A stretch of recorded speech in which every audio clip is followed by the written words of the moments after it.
बिस्मिल्लाहिर्रहमानिर्रहीम। शुरू करता हूँ अल्लाह के पाक नाम से जो बहुत बड़ा मेहरबान नहायत रहने वाला है। दोस्तों, बहनों, भाइयों, बुजुर्गों, अस्सलाम वालेकुम। तारीख़ इस्लाम की किस्त नंबर 18 में खुशामदीद कहते हैं और इस किस्त में हम बयान करेंगे मुनाफिकत की इब्तिदा। तो दोस्तों, मदीना में एक शख्स अब्दुल्ला बिन अबी बिन सलोल बहुत अक्लमंद, तजर्बाकार, होशियार और चालाक शख्स था। ओस और खजर के तमाम कबाइल पर इसका असर था। लोग इस अमर की सरदारी को मुतफिका तौर पर तस्लीम करते थे।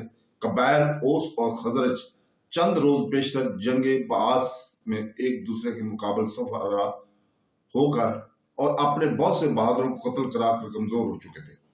अब्दुल्ला बिन अबी ने इस हालत से फायदा उठाने और दोनों कौमों में अपनी कबूलियत को बढ़ाने में कोताही ही नहीं की। मदीना वाले इरादा कर रहे थे कि अब्दुल्ला बिन अबी को तमाम मदीना का अफसर आला या बादशाह बना ले और एक अजीम शान जलसा तरतीब देकर इसमें बाकायदा तौर पर अब्दुल्ला बिन अबी को सरदारी का ऐलान कर दे। यहाँ तक कि अब्दुल्ला बिन अबी के लिए एक ताज भी बनवा लिया गया था। इसी दौरान में मदीना के अंदर इस्लाम और बानी इस्लाम दाखिल हो गए थे। हज़रत सल्लल्लाहु अलैहि वसल्लम के मदीना मुनव्वरा तशरीफ ले जाने के बाद मदीना में मुसलमान सबसे बड़ी ताकत समझे जाने लगे और बिलाखिर मुसलमानों की फौकियत और अफसरी को मज़कूर बाला अहदनामा पर दस्तखत करके सब ने तस्लीम कर लिया। इसका लाजमी नतीजा ये बरामद हुआ कि अब्दुल्ला बिन अबी बिन सलोल की तमाम उम्मीदों पर पानी फिर गया और इसकी बादशाहत या सरदारी खाक में मिल गई। क्योंकि वो बड़ा चालाक और होशियार आदमी था। हज़रत सल्लल्लाहु अलैहि वसल्लम को अगर अपना रकीब और दुश्मन समझा था, लेकिन इस दुश्मनी के इजहार को गैर मुफीद समझकर अपने दिल में छुपाए हुए था। कबाइल ओस और कबाइल खजरज में जो लोग अभी तक बुत परस्त थे, वो सब अब्दुल्ला बिन अबी के जेर असर थे।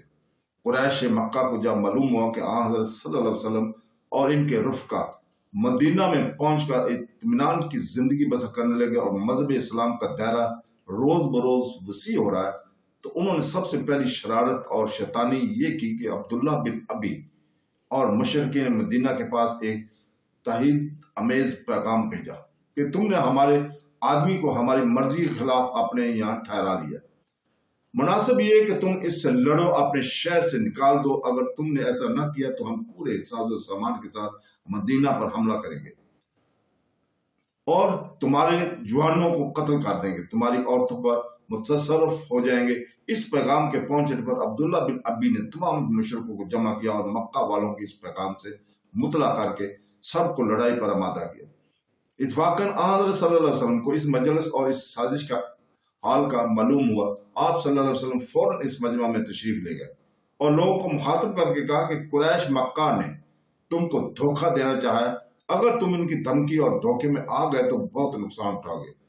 तुम्हारे लिए बेहतर है कि तुम इनको साफ जवाब दे दो और अपने अहद व करार पर जो हमारे साथ हो चुका है कायम रहो।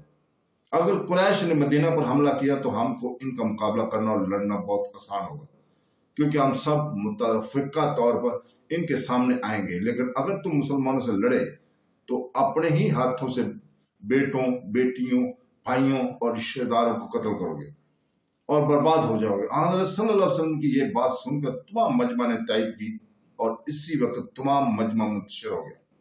अब्दुल्ला बिन अबी देखता ही रह गया। इसी साल मस्जिद में नमाजियों को बुलाने और मुज्तमा करने के लिए अजान शुरू हुई।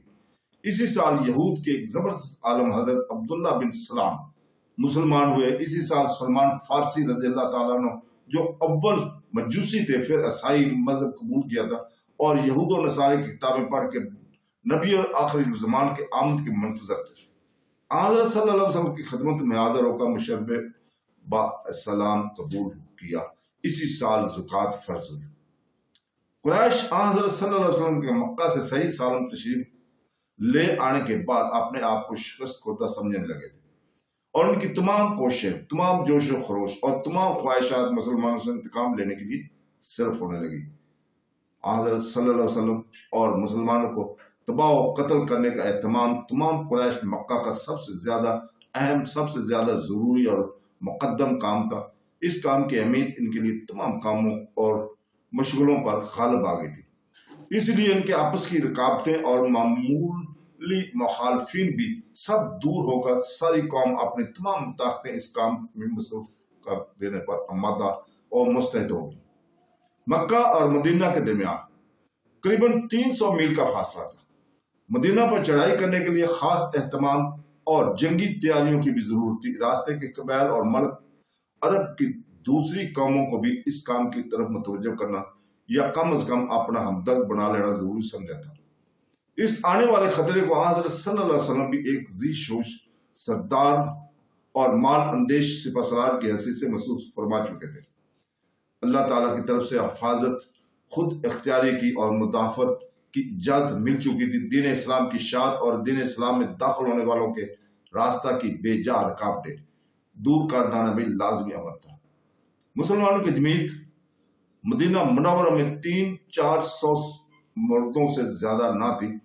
مسلمان اگرچہ تعداد اور اسمان کے اعتبار سے بہت کم اور ضعیف تھے، مگر کفار کی شرارتیں مظالم دے دے کر ان کی عربی حمید اور شجاعت جوش میں آتی تھی، اور وہ بار بار کفار کا مقابلہ کرنے اور شمشیر اور تیر سے جواب دینے کی اجازت حضرت صلی اللہ علیہ وسلم سے چاہتے تھے۔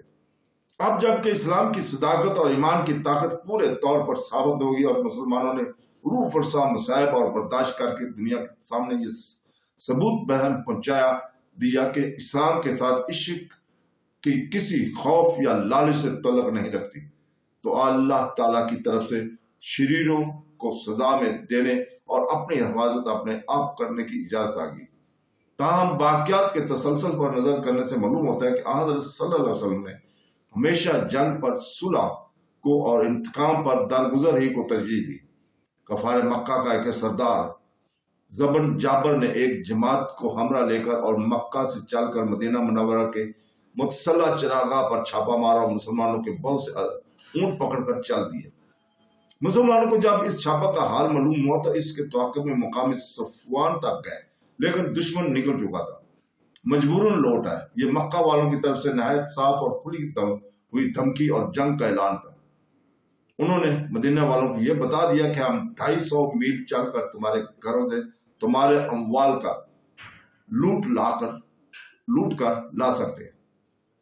ادھر دوسری تدبیروں سے بھی وہ غافل نہ تھے۔